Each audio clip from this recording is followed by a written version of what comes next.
Hello friend, welcome to NGO advisory services.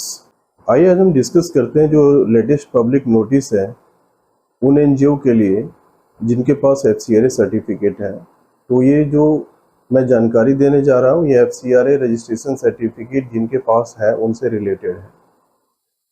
जो latest notification आया है पब्लिक नोटिस के रूप में एफसीआरए का, जो 23 सितंबर 2022 को आया है, वैसे एनजीओ जिनके पास एफसीआरए सर्टिफिकेट है और जिनकी वैलिडिटी एक्सपायर हो रही थी और उनका जो डेट एक्सटेंड हुआ था, वो नोटिफिकेशन है आपका पब्लिक नोटिस जो 22 जून 2022 को।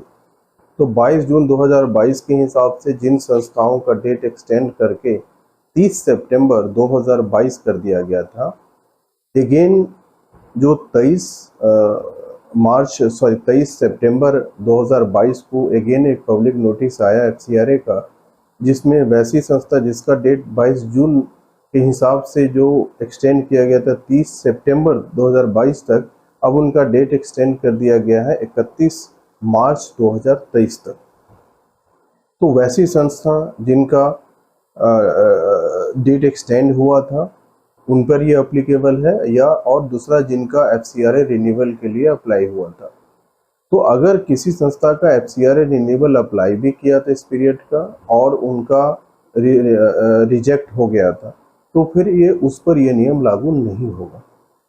तो मुख्यतः वैसी संस्था जिसके पास एफसीआरए सर्टिफिकेट था और उसका डेट एक्सटेंड किया गया था 22 जून 2022 की नोटिफिकेशन के हिसाब से, और वो जिसका लास्ट डेट था 30 सितंबर 2022, उनका अगेन डेट एक्सटेंड किया गया। जो पब्लिक नोटिस है वो आपको 23 सितंबर के हिसाब से 2022 के हिसाब से उनका डेट जो एक्सटेंडेड डेट है वो आपका 31 मार्च 2023 है।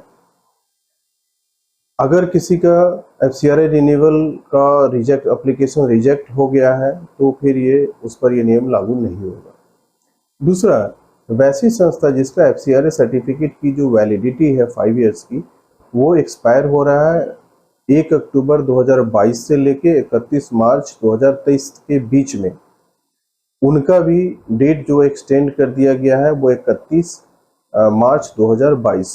और जिनका एफसीआरए रिन्यूअल के लिए अप्लाइड है या अप्लाई करेंगे इस बीच में, तो अगर उनका रिन्यूअल रिजेक्ट हो जाता है एफसीआरए का, तो फिर उन पर ये 31 मार्च 2023 तक वेट करने की ज़रूरत नहीं है। या तो 31 मार्च 2023 तक, या उससे पहले अगर रिन्यूअल का एप्लीकेशन का डिस्पोज हो गया हो और उसको रिजेक्ट कर दिया गया हो, तो जो काम पहले होगा उसी को कंसीडर किया जाएगा। या तो उसका रिजेक्शन पहले हो गया हो रिन्यूअल का, या उसको डेट जो है वो 31 मार्च 2023 तक एक्सपायर हो।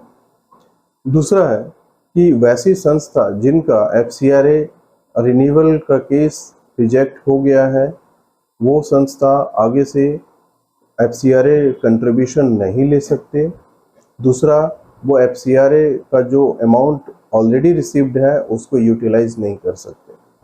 तो दो चीज़ें हैं, जिस संस्था का एफसीआरए रिन्यूअल एप्लीकेशन रिजेक्ट हो गया है वो फॉरेन कंट्रीब्यूशन रिसीव नहीं कर सकते, और फॉरेन कंट्रीब्यूशन जो रिसीव किया उसको यूटिलाइज नहीं कर सकते। तो ये जानकारी उन संस्थाओं के लिए है जिनका पास एफसीआरए सर्टिफिकेट है और उसका पहले से वैलिडिटी एक्सपायर हो रहा था और उसको एक्सटेंड किया गया था 30 सितंबर 2022 के लिए तक। और दूसरा, वैसी संस्था जिसका 5 इयर्स की वैलिडिटी जो 1 अक्टूबर 2022 से लेके 31 मार्च 2023 तक है, वैसी एनजीओ को ये बेनिफिट करेगा।